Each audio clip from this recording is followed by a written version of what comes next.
everyone. Today is Friday, 4 p.m. Nandito tayo ngayon sa church para mag-set up. And then set up kasi ako ngayon para chill-chill lang ako bukas. So ganun talaga production team. As a responsible production team, tayo ang unang dadating at tayo din ang huling uuwi. Ganun kasi yan eh. So kaway-kaway naman dyan sa mga production team natin sa church. So this is the reality guys.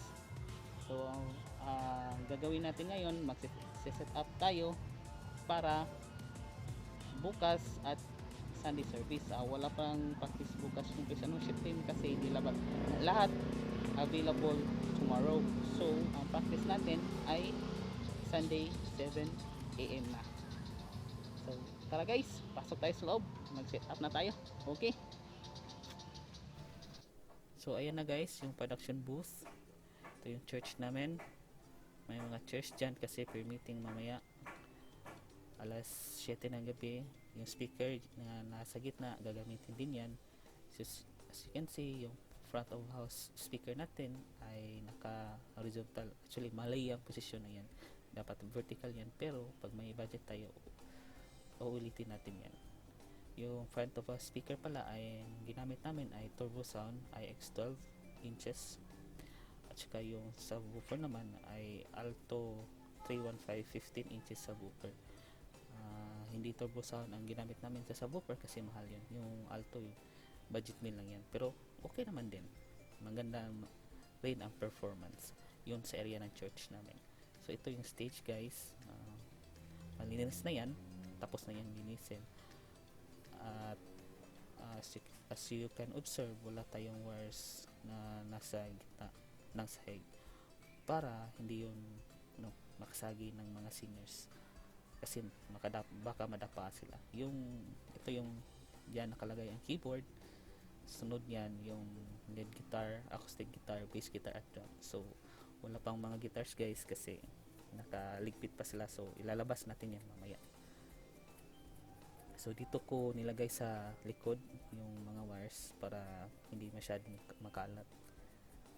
So ito yun guys. Tour muna tayo sa stage. Yung lights namin Asus ang brand, tsaka Sunray. So magkaibang brand kasi yan guys, kasi sa hindi same store ang nabilhan namin. So ito yun guys, nakatakip pa yan. So kukunin natin yung mga takip mamaya pag nag setup na tayo. So yun guys, papikita ko sa inyo mamaya kung anong gagawin ko pag nag setup na ako. So yun lights guys, yan lagay namin sa taas para malinis tignan din. So wala kayong wires nakikita, pero maraming wires yan sa likod. Okay, so setup na tayo.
guys, nilagay ko na si keyboard. Punas-punas ng konti para malinis. Dati guys, yung mga wires nasa platform na ng keyboard. So, nilipat ko, nilagay ko sa lalim para di matapakan. So, nilagay ko yung sustain pedal. Tapos naman yung power supply. So, ayan guys, so nilagay ko sa lalim. Kasi dati yan, nasa platform. Tapakan, naawa ko sa mga wires. So, nilagay ko sa lalim guys. So ito yun guys, na kinuha ko yung DI box. DI box ang ginamit natin kasi yung digital stage natin ay XLR. So ginamitan na natin ng DI box. So guys, pwede yan, hindi na DI direct to the mixer kasi digital naman yung keyboard. So okay lang, hindi ka magamit ng amplifier. So okay naman din yung magagamit ka ng amplifier. So yun guys, magsisi ako sa mga wires. So nilagay ko ng mabuti, ayaw ko ng kalat. Yun ang tinatawag natin cable management. So itong nilagay ko, instrument cable yan guys, hindi yan microphone cable. Pang instrument, specific yan for instruments. So yun guys, stereo yung output ng keyboard natin. So nilagay ko sa ilalim. So from keyboard, sinaksak ko sa DI box. So DI box to digital stage box na tayo din. So yun guys, nilagay ko na mabuti para hindi makalat. So yan ang trabaho natin, production team, dapat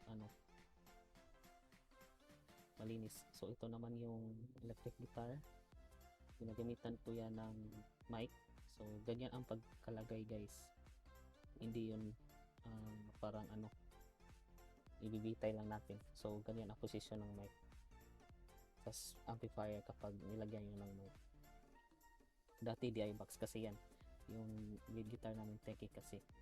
So ayaw niya, gusto yan kung anong tunog ng amplifier, yun ang tunog ang lalabas sa front of house speaker. So nilagay natin ng mic. So Kevlar lang yun guys. Ito naman yung acoustic guitar, DI box yung ginamit natin kasi wala na tayong mic na bago.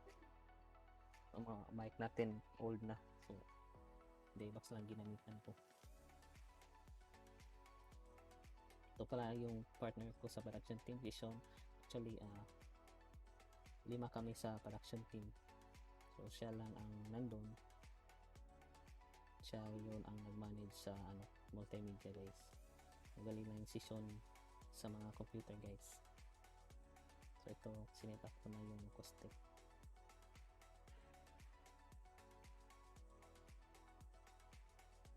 Yan guys, dapat malinis palagi tayo sa stage, hindi kalat.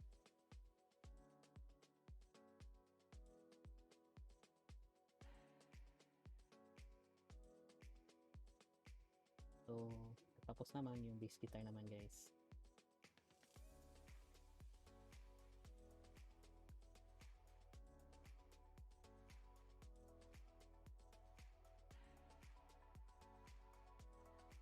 Ito na, finished product ng setup natin. So yung keyboard, stereo, ayan ang electric guitar, acoustic at bass at drums.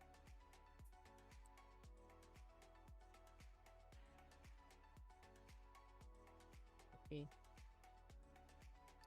titig guys, actually hindi ko nakunan yung sound check natin kasi ako yung nag drums. So bago kaming dumating, before 7 nandito na kami sa church. So itong video na to guys, after service na to, wala nang mga tao, so naglipit na ako lang dito guys. So yung ginawa natin sa pag setup, reverse na yun. So kinuha ko lahat yung nilagay ko sa setup, nilagpit ko lahat. Yun lang ang cycle guys. Pagkatapos naman dito, next week Friday, ayan naman, setup naman tayo. Yun talaga ang trabaho ng production team guys. At gaya sa sinabi ko, tayo ang unang dadating at tayo din ang huling uuwi. So So wala nang mga tao niyan, meron pa lang natira. So ito na guys yung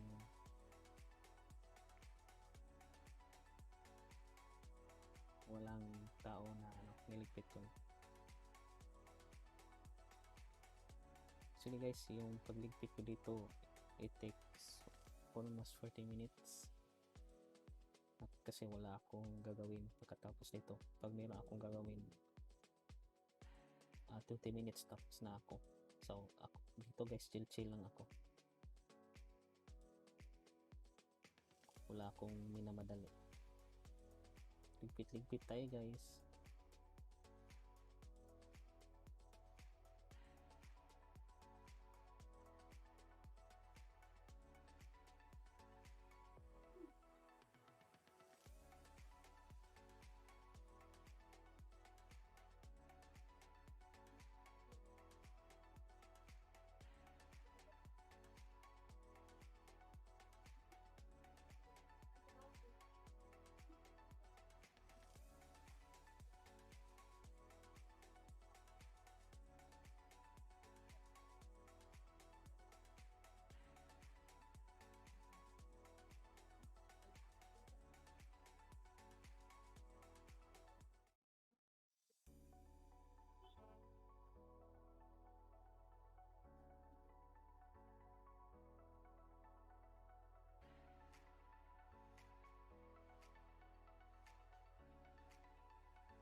Guys, tinakpan ko na ulit yung mga amplifiers. So kung ano yung nasa stage gamit, tatakpan natin yan. Ganyan natin inalagaan yung mga gamit natin para aabot ng mahabang panahon.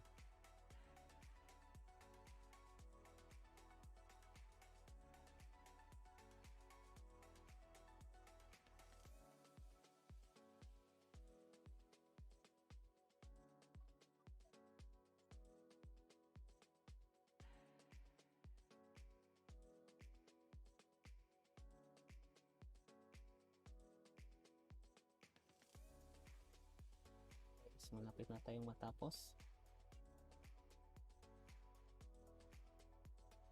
Yung speakers natin, kailangan natin yung takpan para ma-maintain natin yung first look. So yun guys, tapos na tayo. Sana nakabigay ito na information sa mga churches, sa production team members. So yun guys, cycle lang ang trabaho natin dito. So ayun, tapos na tayo guys. See you. Bye bye.